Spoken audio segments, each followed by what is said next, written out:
I'm Dixie Lee Dearman, and I'm from Asheville in North Carolina.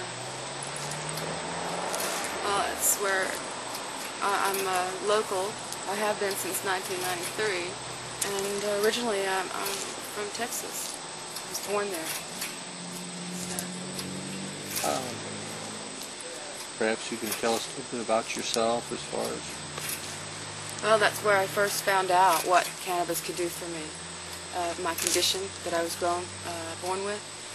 It's hemiplegic migraines, and so it's just debilitating in the extreme. My daughter also has it. I think probably one of my nieces. It just runs very strongly in our family, and it's just incredibly debilitating. And I'm an author, I'm a nurse, and you know, I want to be healthy. What is it like whenever you experience one of this? Well, it depends on where it's attacking. If it's attacking my brain, then oxygen is cut off because my veins and you know, capillaries and everything, they squeeze, they constrict. And it's incredibly painful. It starves the tissues of oxygen, and that creates great pain. And then you lose functioning. You are paralyzed on one entire side of your body for hours, days, sometimes even months. You drag your other half behind you, literally, as you walk, and it's just so, and it's life-threatening. You know, it can cause massive strokes. My mother has had 3 of them because of this, and 3 brain surgeries. They started when she was my age, 43. So, you know, I have to use myself as a medical marijuana patient, you know, cannabis, and it treats me, it cures me of all these things. And I fare so much better in so many ways. I heal.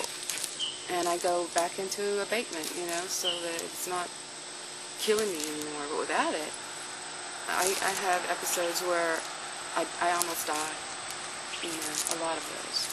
And so I have to have it to live. I have to have it to live. But perhaps you could tell us a little bit about what it's cost you to be a cannabis patient. Yeah, both as a patient and as an activist. DSS, Department of Social Services, tried to take my custody of my daughter, away from me because she also needed it, because she also inherited the migraines. And they tried to take her away from me, and she was 17 and a half at the time. And so we both ended up clear across the country, and they tried to chase us there.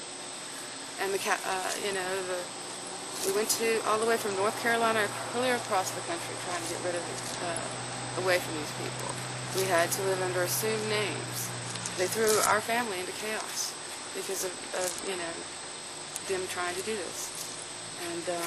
And it was all basically because we were honest with them and told them about our situation as far as our condition and what we did, and that's the only kind of medicine that seemed to work. We've tried everything else. So it's just the perfect thing for us, and it's very scary to live in fear that you could be arrested for it. Just having it, just using it to literally live. You know, there are a lot of horror stories out there, and I've seen a lot of things as an activist and as from the inside. So you know, it's poignant. It's a poignant struggle, and I hope to live one day when it's legal, and you know, people support it. It's just the people making profit off of it who wanted that, you know, wanted cannabis to be eradicated and to not, you know, deny medical marijuana patients access to it, right to access it themselves. It's insane. You know, I think very much that my mate is an activist because he's seen up close and personal exactly how it is with me and my relationship with this plant. And, you know, it made a believer He said, I never saw anything like it. You have core meltdowns. And if you just have this herb and you ingest a little of it, it's night and day. You live, you could die. You know, it's just night and day immediately. And so, yeah. They have persecuted me. They've persecuted many. They, the powers that be. Many of my friends, activist people that I know, lives and businesses, and everything is tainted by their involvement in this, and I think they need to let nature take its course.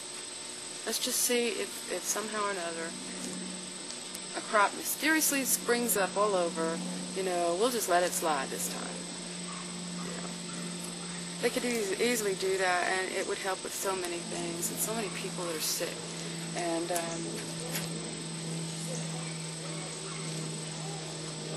the injustice of it, you know, the injustice of it is harsh. I mean, you know yourself, and you know how you feel, and how bad you get. You found by some way that it really works. You know, experimented and it worked. So it's true what they say. It's so good. So a lot of people stumble on its effects by accident. Works for them, and they should have a right to it. The UN says that every human being, one of their core inalienable rights is to human civil rights is to, access to their own best medicine. And that's a much higher court than a federal court here or whatever. That's like international consensus. So I figure if the, you know, international powers that be had, you know, did that, declared all that, then why shouldn't we be able to use it and use it freely? That's what I want.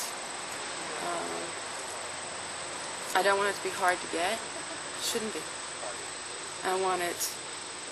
They have some incredible programs in California and other states that have passed pro-hemp, pro-cannabis legislation. And like places like the Green Cross, you know, they have huge, you know, jars of it by symptom. You know, this is good for insomnia. You know, this will take away muscle ache and sprain, and you know, all these different, you know, targeted for your specific symptom, and it's a great pharmacopoeia.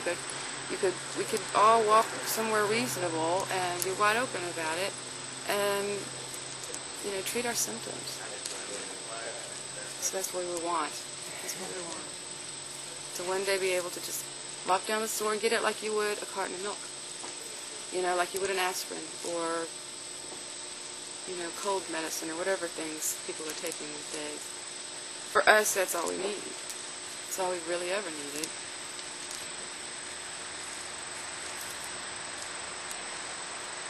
Sounds good to me.